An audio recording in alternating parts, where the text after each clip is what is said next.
Terima kasih Anda terus di Mata Najwa mencari Hugeng baru. Pemirsa, di masa lalu institusi kepolisian memiliki seorang Hugeng. Sosok Kapolri yang lurus tanpa kompromi, mengabdi tanpa pamrih dan selalu berpesan, jangan jual jabatan polisi.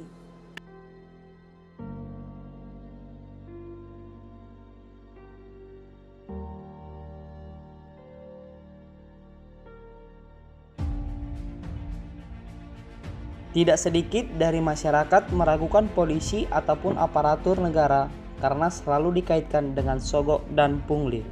Nah, di ketidakkepercayaan itu, di balik ini semua ada seorang polisi yang satu ini, yaitu Jenderal Hugeng Iman Santoso atau yang lebih dikenal dengan Jenderal Hugeng. Mengawali karirnya sebagai Kepala DPKN Kantor Polisi Jawa Timur di Surabaya tahun 1952, sebelum 2 tahunnya mengikuti Marshal General School pada Military Police School Park Garden, Georgia, Amerika. Yah, jabatan penting telah diembannya. Hingga akhirnya pada tanggal 5 Mei 1968, dia dipercaya menjadi Kepala Kepolisian Negara atau yang disebut sekarang dengan Kepala Polisi Republik Indonesia atau Kapolri. Selama ia memimpin, banyak hal yang telah diperbuat. Salah satunya adalah memperbarui struktur organisasi di kepolisian yang dikenal lebih efektif dan dinamis dari sebelumnya.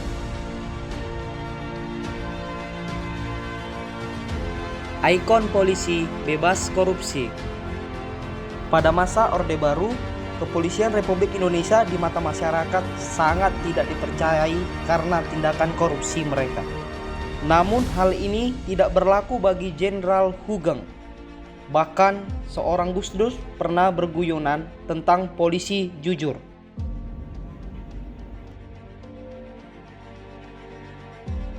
Faktanya pada tanggal 9 Mei 1968 hingga 2 Oktober 1971, sosok Hugeng dikenal jujur dan bersih.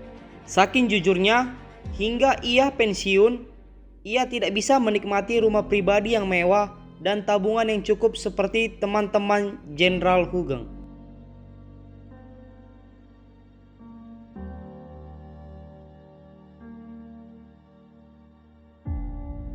Saat ia dicopot sebagai Kapolri, ia pernah ditawarin menjadi kedutaan besar, namun ia menolak dikarenakan ia seorang polisi, bukan politisi.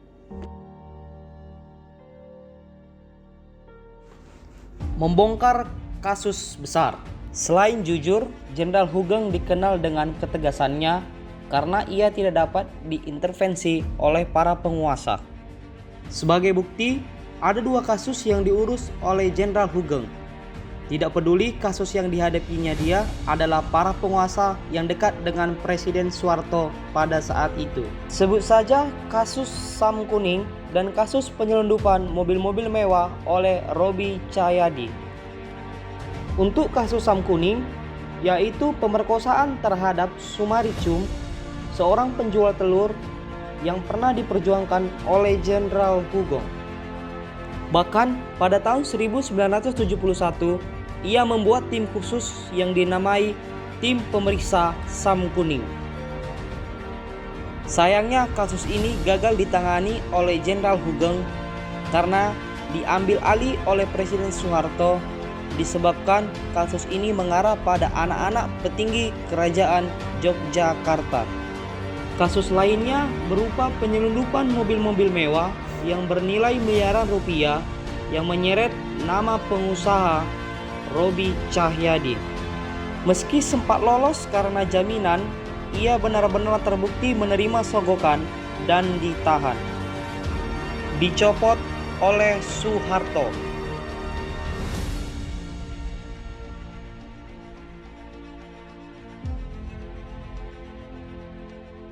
Dengan diungkapkannya kasus-kasus penyelundupan mobil mewah, ada rumor mengatakan bahwa ia dipensiun dinikan oleh Soeharto karena ketegasan Jenderal Hugeng yang tidak pandang bulu. Itu disebabkan karena petinggi-petinggi ABRI pada saat itu terkait dengan kasus-kasus penyelundupan mobil-mobil mewah. Ia pensiun dini pada 2 Oktober 1971 dari jabatan Kapolri di usianya yang masih 49 tahun. Ia pernah dinobatkan sebagai The Man of the Year tahun 1970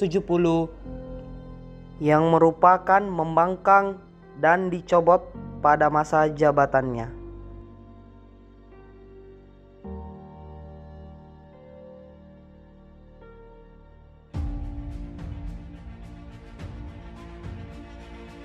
Pernah menjabat menteri.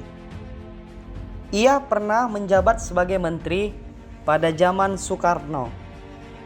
Pada saat itu, Soekarno membentuk Kabinet Dwi Kora yang disempurnakan Kabinet Dwi Kora II atau Kabinet Menteri 100. Hugeng dipercayakan menjabat sebagai Menteri Iuran Negara.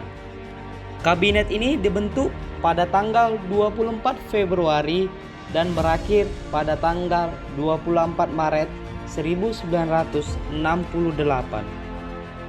Pada suatu hari, Soekarno mengumpulkan seluruh menteri.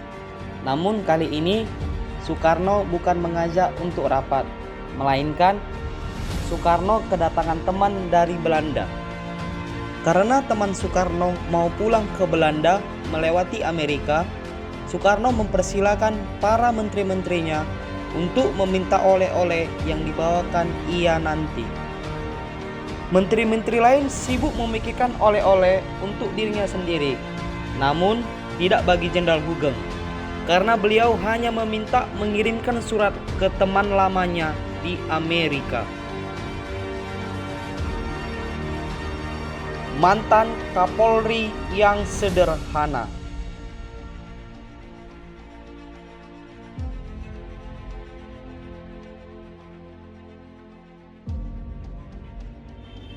Seperti yang diketahui, Jenderal Hugeng adalah polisi yang bersih, jujur, dan tegas.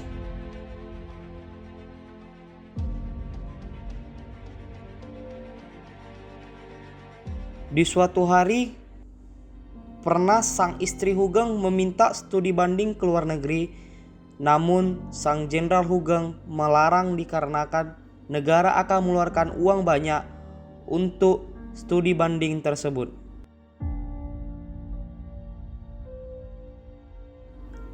Pernah pula ia dikirim 2 motor merek Membreta langsung dari perusahaannya, namun sang jenderal menolak dan meminta ajudannya untuk mengembalikannya.